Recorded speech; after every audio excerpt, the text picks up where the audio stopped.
Ընկերներ, ողջույն, սահմանը անցնում ենք աստվածաբանական գիտությունների դոկտոր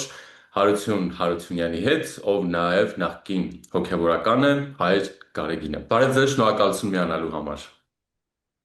Բարև ձեզ, շնորհակալ եմ հրավերի համար։ Բնականաբար խոսելու ենք տեղի ունեցող process-ների մասին, ինչ վերաբերում է մի շարք եկեղեցականների քրեական հետապնդումներ հարուցելու մասով, քննչական կոմիտեն ձերբակալեց Արագածոտնի թեմի առաջնորդին, Մկրտիչ եպիսկոպոս Պրոշյանին սպառնում է կալանք, այնուհետև մայրաթորից նշեցին, որ թեմի 12 քահանաների եւ աշխատակիցների նկատմամբ է իրականացվում ըստ մայրաթորի ապօրինի հետապնդում, քննչական կոմիտեն հրապարակեց տվյալներ, որ բացահայտվել են հավաքներին մասնակցելուն հարկադրելու, ընտրական իրավունքի իրացմանը խոչընդոտելու, խոշոր չափերով վստահված գույքի հափշտակություն կատարելու դեպքեր, եւ նախ բնականաբար առաջին հերթին ձեր մեկնաբանությունն եմ ակնկալում այս մասով, որովհետեւ այսինքն ակնկալում եմ մարդու, ով նաեւ իր կյանքի ինչ որ փուլում եղել է այսպես ճակերտավոր, ասենք, ներսի մարդ, որովհետև որքան էլ մեր հանրային, այսպես ասենք, ընկալումներում եղել են պատկերացումներ, տեղեկություններ, որ կան ինչ-ինչ հոգևորականներ, մեծամասամբ բարձրաստիճան, որոնք փոխկապակցված են եղել քաղաքական process-ների հետ, գուցե բիզնես ինչ-որ պրոյեկտների հետ ու հազար ու մի բան, այնուամենայնիվ, երբ դրանք սկսում են, այսպես ասենք, իրավական գործընթացների շրջանակում ի հայտ գալ բացահայտումների տրամաբանությամբ, իրենց մեջ նաև փոքր-ինչ այդ շոկային պատկերն են առաջացնում, ինչու, որովհետև նաև մեր գուցե հասարակական բնորոշումներից կամ առանձնահատկություններից մեկն այն է, որ մենք ապրիորի, օրինակ նույն հոգևորականին, զինվորականին ավելի մեծ ակնածանքով ենք վերաբերվում, քան շարքային ինչ-որ մեկին, հա, այսպես ասեմ։ Կխնդրեմ նշել որպես ներսի մարդ, հա, այս բացահայտումների կամ տեղի ունեցող իրավական process-ից դեռևս հայտնի տեղեկությունների մասով, դες համար կային անակնկալներ, թե ոչ, եթե ոչ, ապա ինչու։ Շնորհակալություն, շատ հետաքրքիր հարց է։ Առայժմ ամբողջական պատկերը դեռ հայտնի չէ եւ անշուշտ գոյություն ունի անմեղության կանխավարկածը, չենք կարող պնդել ոչինչ, բայց եթե պարզվի մի օր, որ իրոք Արագածոտնի թեմի առաջնորդը իր հոգևորականների միջոցով փորձել է ներգրավել ընդդիմության արշավներին կամ ընտրակեղծիքներ է կազմակերպել, անձամբ ես չեմ զարմանա, երբ ես անձամբ եղել եմ Սևանի դպրևանքի ռեկտորը եւ վանահայրն եմ եղել Արաքելոց վանքի, այսինքն Սևանի թերակղզու, նման միջամտություն արվել է Գարեգին Կտրիչ Ներսիսյանի կողմից, դա փաստ է, եւ երկրորդը նաեւ Տեր Արամը Հովանավանքի հոգեոր հովիվը նաեւ ինքը այդպիսի բացահայտում արեց, որ իրենց մշտապես ստիպել են գնալ մասնակցել ընդդիմության երթերին, այնպես որ եթե պարզվի, որ դա իրականություն է, ես ընդհանրապես չեմ զարմանա, եւ երկրորդ, այո, դուք ճիշտ եք, որ մեր հասարակությունը ունի այդպիսի ակնածանք մանավանդ կուսակրոն հոգևորականության վերաբերյալ, որովհետև մտածում են, որ իրենք ամբողջ կյանքը նվիրել են Աստծուն, նրանք ասենք հայր սուրբ են կամ սրբազան հայրեր են կամ վեհափառ հայրապետներ են, եւ այդպիսի մի պատմական, այսպես ասած, նարատիվ է ձևավորվել, որ այս մարդիկ մաքուր ձեռքեր ունեն, այսինքն իրենք իրոք սուրբ են ու իրոք չեն կարող խաբել կամ շահարկումներ չեն թույլ տա, եւ սա ուղղակի մի կարելի ասել միֆ է այսօր, որովհետև սովետական շրջանում այս մարդկանց օգտագործել են, բացահայտ է դա, ու հիմա էլ այն հայր սուրբերը կամ այն սրբազանները կամ նույնիսկ տեր հայրները, որ ամուսնացած են, բայց հոգևոր արժեքներին չեն տիրապետում, տգետ են եւ հեռու են նաեւ Աստվածաշնչի պատգամներից, բնական է իրենք պետք է զբաղվեն տարբեր գործողություններով, որոնք նաեւ հակաօրինական են։ Շատ լավ։ Ես ուզում եմ մեջ բերել նաև քննչականի հաղորդագրությունից մի հատված, կատարված 2 տասնյակից ավելի խուզարկությունների արդյունքում հայտնաբերվել եւ վերցվել են քրեական վարույթի համար նշանակություն ունեցող փաստաթղթեր, էլեկտրոնային տեղեկատվություն պարունակող կրիչներ, առանձնապես խոշոր չափերով գումարներ, ոսկյա, արծաթյա մեծաքանակ թանկարժեք զարդեր, մի շարք առևտրային կազմակերպությունների անվամբ տրված բազմաթիվ վառելիքի կտրոններ, այլ իրեր ու առարկաներ։ Քննչականը հրապարակել էր նաև լուսանկարներ, այդ լուսանկարներում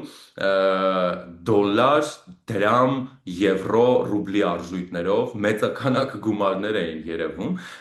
որտեղից են գոյանում այս գումարները տարբեր արժույթներով եկեղեցականների մոտ եւ որտեղից են նրանք ձեռք բերում բազմականակ թանկարժեք ոսկյազարդերը։ Շատ դժվար հարց եք տալիս, բայց ես տեղյակ չեմ թե Արագածոտնի թեմի գրասենյակում կամ այդ հովատներում ինչ են հայտնաբերել, բայց կարող եմ ասել այն ժամանակ, որ մայրաթորում եմ եղել եւ հոգեոր ծառայության մեջ եմ եղել, անձամբ Գարեգին Ներսիսյանը ինձ ասել է, թե ինքը ինչ զենքեր է ունեցել ու ինչ շքեղ տներ է կառուցել եւ ինչ ունեցվածք է ունեցել եւ նույնիսկ ասպես ասած sense կներեք որ այդ բառն եմ օգտագործում գերջիկ բան գերջուկ պատանու պես ինքնագովությամբ է զբաղվել որ ես այսինչ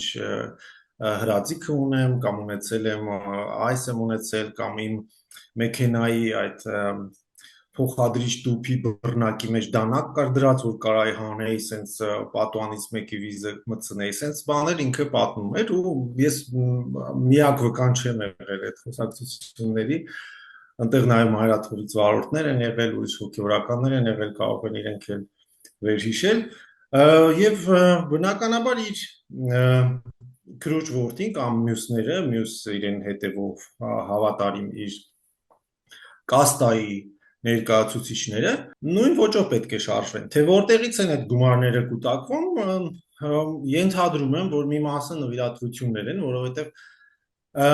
ոչ մի թափանցիկություն չկա ես ոչ մի անգամ կամ չգիտեմ դուք տեսել եք երբեւի որ մայրաթորը կամ թեմերը հաշվետվություն անեն տարվա վերջում որ ցույց տան թե ինչքան մուտք է եղել իրանց մոտ եւ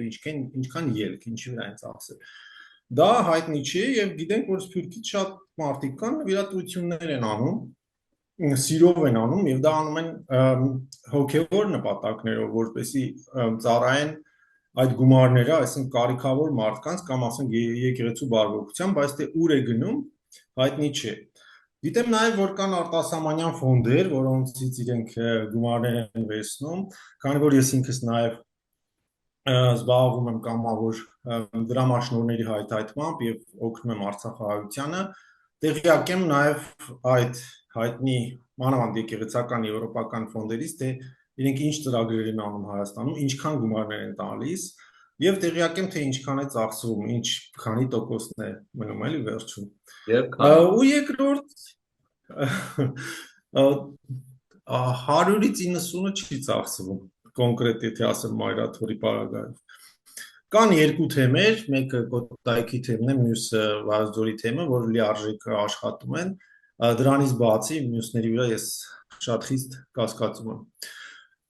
Ու երկրորդը իրենք ունեն բիզնեսներ, օրինակ ասենք եթե Մոսկվա գնաք, հենց Կտրիչ Ներսիսյանի եղբայրը Եզրաս Ներսիսյանը իբրև թե կառուցել է հայկական եկեղեցի կամ ասենք դրանից առաջ եղել է Պետերբուրգի հովիվը հացի փուրեր են ունեցել, սուվենիրների խանութներ են ունեցել եւ կան հոգեվորականներ, որ նույնիսկ չեն էլ թաքցնում, ասենք Փարեն Սրբազանը կա, որ չի թաքցրել երբեք, Փարեն Ավակյան, անտիկվարիատ է վաճառել ինքն էլ, ասենք մենք երբ որ նույնիսկ սարկավագ էինք կամ ուսանող էինք, միշտ այնց աղքատ մարդիկ էին գալիս գյուղերից, ինչ որ մանրանկարչություններով բերում էին ձեռագրեր կամ արծաթյա իրեր, ես Փարեն Սրբազանը գիտի տեսնում այլ, որ աղքատ մարդ են, ասում $100 կուտամ, $200 եւ առնում էր այս անտիկվարիատը ու տալնում էր դուրս ինչ որտեղ վերավաճառում էր այսինքն իրենց մեթոդները շատ մի կողմից մութ են բայց մի կողմից էլ ով այնտեղ ծառայել է ով ասենք մտերիմ է եղել իրենց հետ գաղտնիքներ շատ քիչ կան։ Մեկնաբանությունները տարբեր են, մայրաթոռը համարում է սա հակաեկեղեցական պայքարի տրամաբանության շարունակություն, անօրինական գործընթացներ, մայր աթոռին կամ մայրաթոռ չասեմ, էլի, մայր աթոռը ներկայացնող եկեղեցականներ կամ մեր եկեղեցու պարագլուխներ, որոնց սատարում է խորհրդանական քաղաքական ընդդիմությունը եւ նրանց սատելիտ քաղաքական ուժերը արտախորհրդանական կամ հակառակը, որոնց սատարում են մեր եկեղեցու պարագլուխները, ողջ օրվա ընթացքում process-ը բնորոշում էին հակաօրինական եւ հիմնական գիծը, որ փորձում էին տանել, անտեսել իրավական գործընթացները եւ ենթադրյալ հանցագործության հնարավորությունը եւ ամեն ինչ տեղափոխել, այսպես ասենք, բարոյականության, աստվածավախության, ինքնության, հակաեկեղեցականության տրամաբանության մեջ։ Հիմա նախ իմ կողմից, որը ես լինելով ինչ որ մեկը որ կողքից հետևե ես process-ներին, այն որ այս խումբը շրջանցում է իրավական ձևակերպումները, այն որ այս խումբը ենթադրյալ հանցագործության մասին որևէ մեկի պարագայում չի խոսում, այլ շեշտը դնում է միայն ինչ որ բարոյականությունների վրա, որ եթե, չգիտեմ, եկեղեցական է, ինչպես է գնում իրավապահի ձեռքը նրան ձերբակալելու ու նման բաներ անելու, ինձ մոտ ավտոմատ տրամաբանությունը այն է լինում, որ ուրեմն այստեղ իսկապես մի բան չի։ Ըստ ձեզ սա նպատակային է արվում, որպեսզի հանրության ինչ-ինչ զանգվածների ուշադրությունը տեղափոխեն ավելի էմոցիոնալ դաշտ եւ խաղան այդ հույզերի վրա, այսինքն այս մարդկանց նաեւ հնարություն չտալով իրապես խորանալու իրավական գործընթացների մեջ։ Այդ իրավական գործընթացները արդյունքում ինչ կտան, խոսքը դրա մասին չէ։ Ձեր դիտարկումները եւ վերլուծությունը ճիշտ են, ես կարծում եմ դուք ճիշտ ճանապարհով եք տրամաբանում, կիսում եմ ձեր կարծիքը։ Ուղղակի կարող եմ ասել, որ սա նորույթ չէ, նախադեպը եղել է արդեն իսկ Գարեգին առաջին Սարգսյան վեհապարի ժամանակ, երբ ձերբակալվել է բարձրաստիճան մի եկեղեցական ասողիկ arczepiskopos Արիստակեսյանը, որ դրամաշորթություն էին արել եւ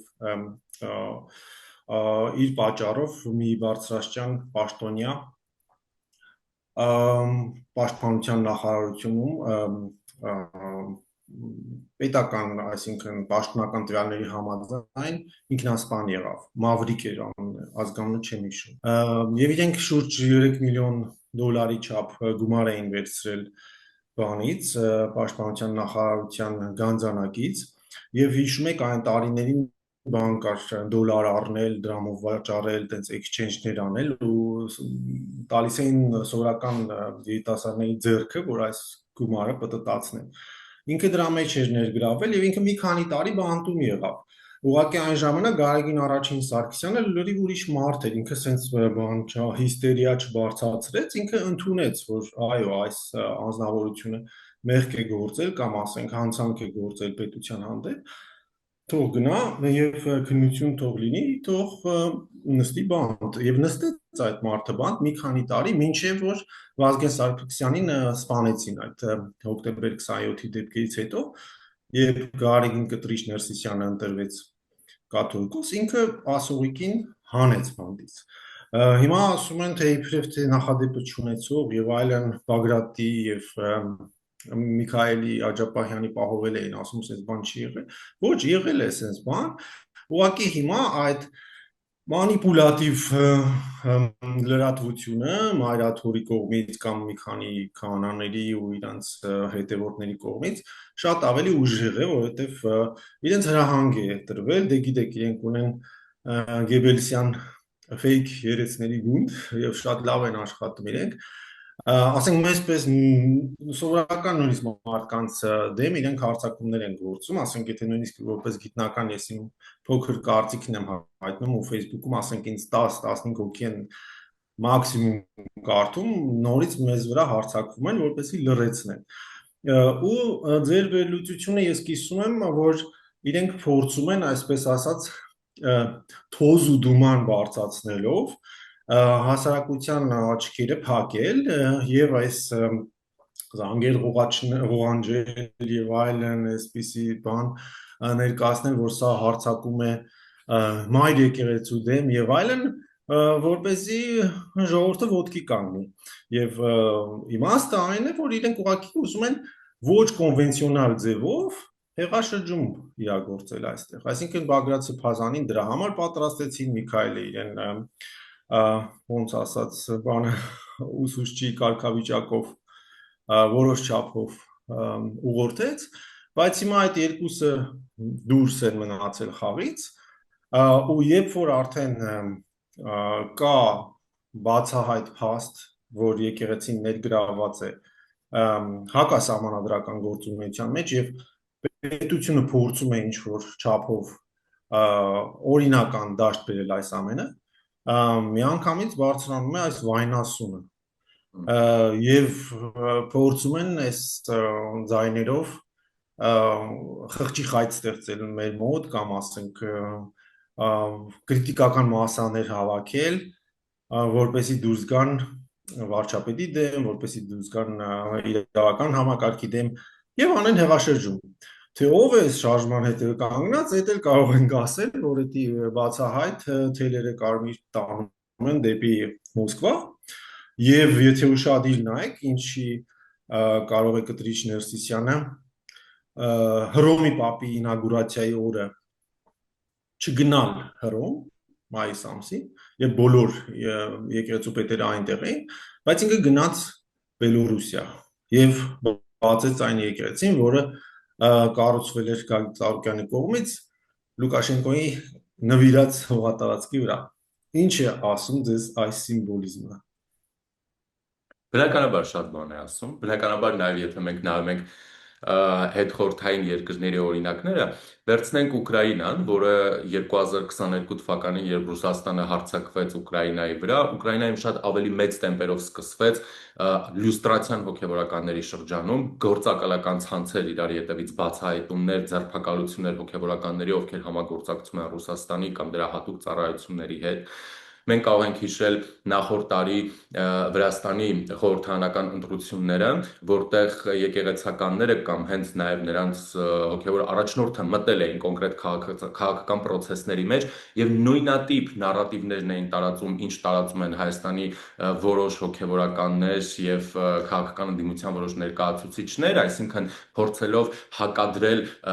ազատությունը, ժողովրդավարությունը ընտանեկան արժեքներին, անվտանգությանը ու նման բաներ, կեղծ թեզեր, նույն բանը տեղի ունեցավ այս աշնանը Մոլդովայում խորհրդարանական ընտրությունների ժամանակ, երբ բացահայտվեց, թե ինչպես է ռուսական կողմը հավաքագրված հոգևորականների միջոցով փորձում ազդել ընտրական process-ների վրա, ելի օգտագործելով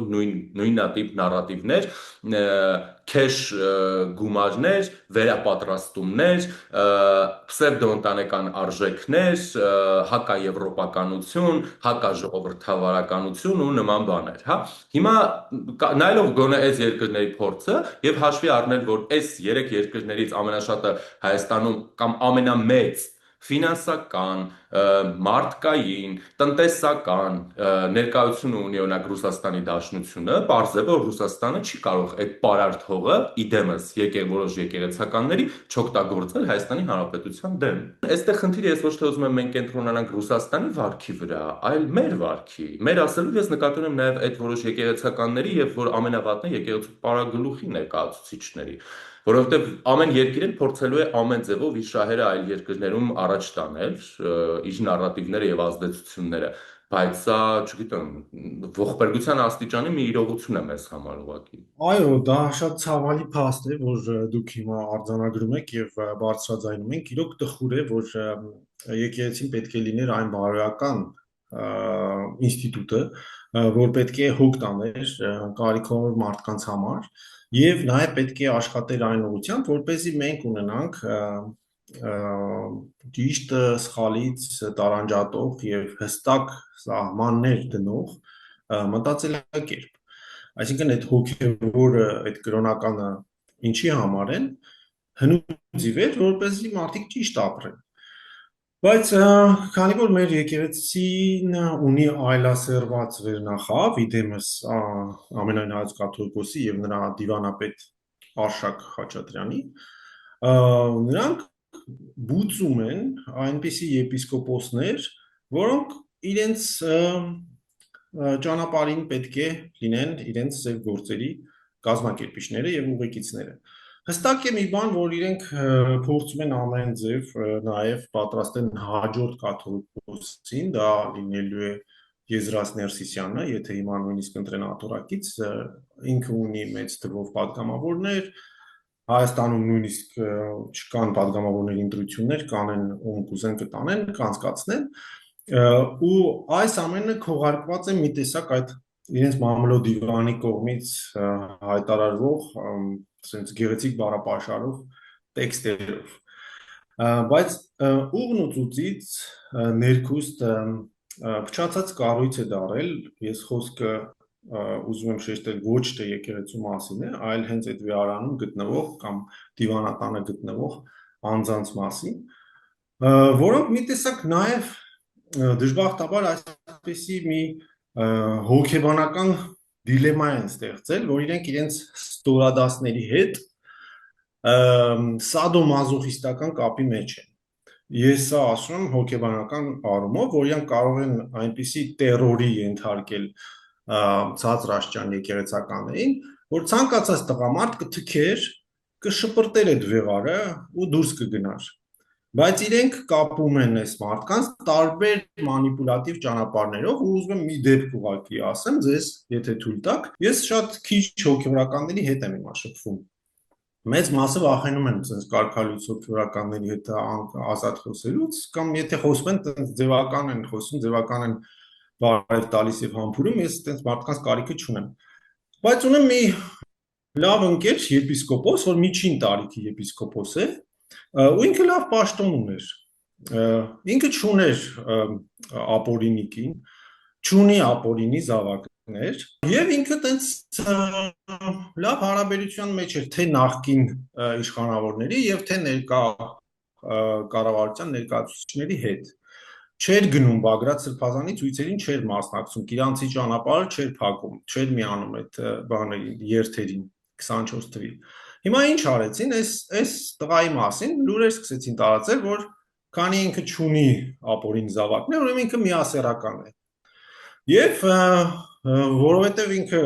նաև քաղաքացիական պայմանագիր կուսակցությունից ընկերներ ունի, լուրերը տենց սարքեցին, որ իր բոյֆրենդը քաղաքապետ Երևանի Ավինյանն է։ Ու զավեշտալին ինչն է, որ նույնիսկ իր քահանաներից մեկը, որ այս եպիսկոպոսի մոտ է ծառայում, որը նաև կաթողիկոսի համագյուղացին է եւ Արշակ Խաչատրյանի ազգականը։ Ինֆորմացիան տալիս են նույնիսկ դոգ մականունով մի հայոյախառն խոսացող բլոգերի եւ YouTube-ում կարող եք գտնել այս հայտարարությունը, որ ինքը ասում է, որ այսինչ եպիսկոպոսը Ավինյանի հետ գնում են մանիկյուր են անում,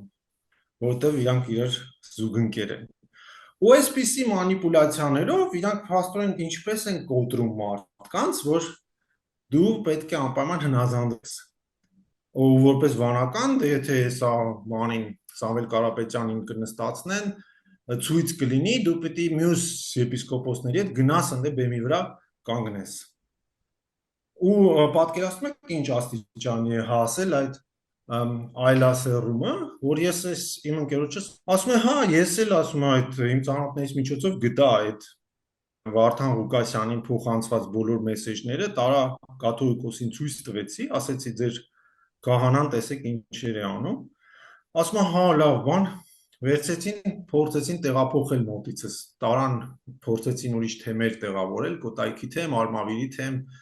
Մասիսի թեմ, բայց չստացվեց, հիմա Երևանում մի հատ առանձին մատուր են տվել, որովհետև ոչ մի քահանա չի ուզում աշխատել այս շանտաժիստի հետ։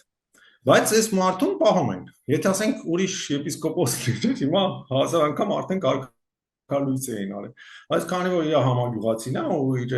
Արշակ Սրբազանի ազգականն է ու իրենց սև գործերի լավ վարպետներից մեկն է,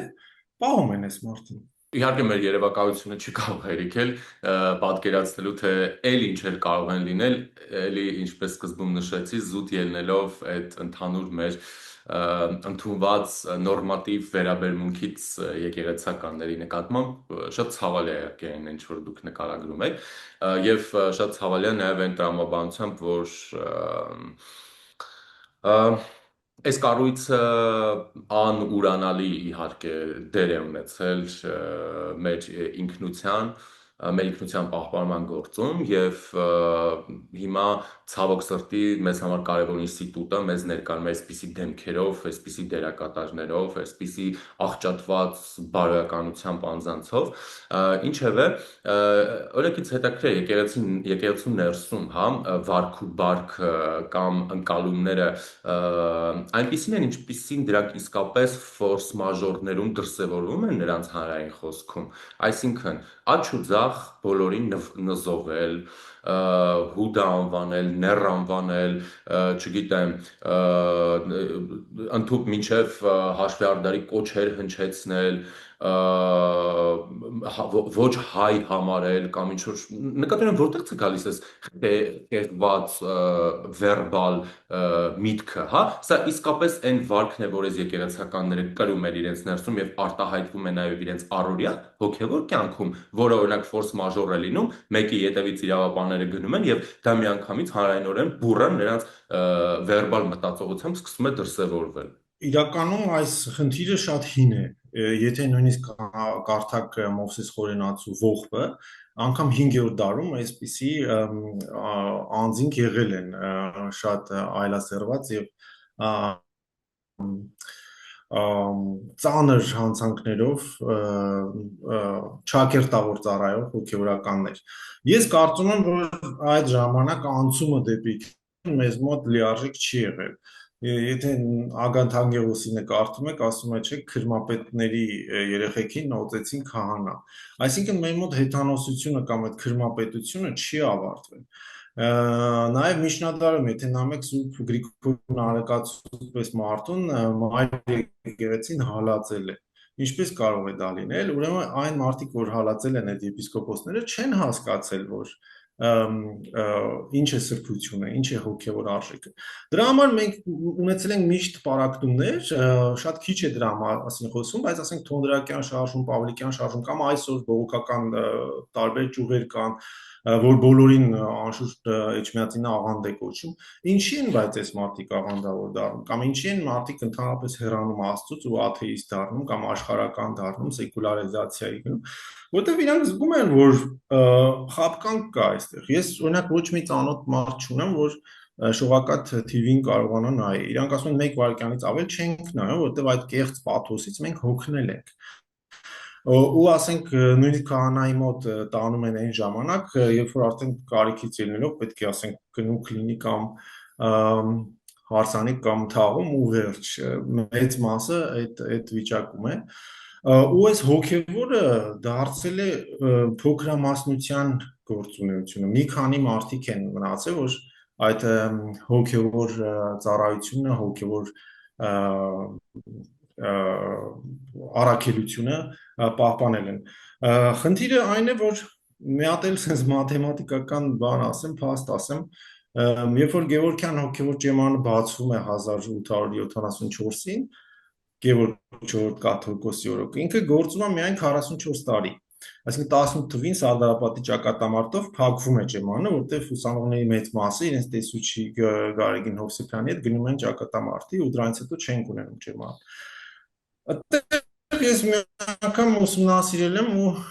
մոտ 30-35 աշակերտ են ավարտել ճեմարանը, նրանց մեծ մասը դարձել են հայտնի դեմքեր, ինչպես Ավետիք Իսահակյանը, Դերենիկ Դեմիրճյանը, Կոմիտաս վարդապետը, Կարապետ Տեր-Մկրտչյան, Երվանդ Տեր-Մինասյան, Արշակ Տեր-Միքելյան, Հրաչյա Աճարյան, Մանուկ Աբեղյան, այսինքն sense մարդիկ են, որ բոլորս հիշում ենք։ Հիմա նայեք, 1945-ին վերաբացվում է ճեմարանը Ստալինի օրոք։ Ու հիմա մենք ունենք շուրջ 700 շրջանավարտ կամ, չգիտեմ, 600 շրջանավարտ։ Ես էլ իրենց մեջ։ Հիմա մեզ ինչ որ մեկը հիշելու է մեր մահից հետո, այս 700-ից, ինչ որ մի պատմական անձ դուրս գալու է, թե բոլորս ասենք միջակությունից ներքև ինչ որ ծառայողներ ենք։ Ու վատը այն է, որ շատերը այդ ծառայողների հավաքագրվել են ինչպես Գարեգին Կտրիչ Ներսիսյանը, ու հետևում են ինչ-որ մի սկզբունքի, որը քաղաքական է։ Այսինքն սովետական KGB-ն գործել է եւ հիմա էլ, ասենք, դա ավանդաբար փոխանցվել է նախկին իշխանությունների ձեռքը, ու իրենք ընդհանրապես չեն հասկանում, թե ինչ է կրոնը, ընդհանրապես չեն հասկանում, թե ինչի համար է պետք կարդալ ավետարան, հետևել Հիսուսին, ու դրա համար էլ մենք ունենում ենք այսպիսի պարակտումներ։ Այսինքն այս հիվանդագին կեցվածքը ցավոք մեզ մեջ կա, բայց ես շատ ուրախ եմ, որ կան նաև երիտասարդ թե աբեղաներ, թե վարդապետներ, թե երիտասարդ քահանաներ ամուսնացյալ, որ այսօր ուրիշ են, այսինքն իրանք հետ սովետական շրջանի սերունդն են, որ ծնվել են այն ժամանակ, երբ որ այս մեր տրանսֆորմացիոն սերունդն արդեն ծերանում է, ու իրենք կարողացել են գտնել այն, ինչը որ էականն է, այսինքն այն, ինչը որ քո հոգին փրկում է, քո սիրտը խաղաղեցնում է, քեզ տանում է դեպի Աստված, քեզ տանում է դեպի բարություն եւ ճշմարտություն։ Եվ ես կարծում եմ, որ այս տղաներին պետք է օգնել, որպեսզի իրենք այս եկեղեցին կամ այս եկեղեցական դասը առաջնորդեն դեպի ինքնամաքրման։ Շնորհակալ եմ։ Ընկերներ, զրուցակիցս աստվածարանական գիտությունների դոկտոր Հարություն Հարությունյանն էր։ Բաժանորդագրվեք YouTube-յան ալիքին, օրվա զարգացումներին հետևեք Telegram-յան ալիքում, որը եղում է տեսանյութի մեկնաբանության բաժնում է։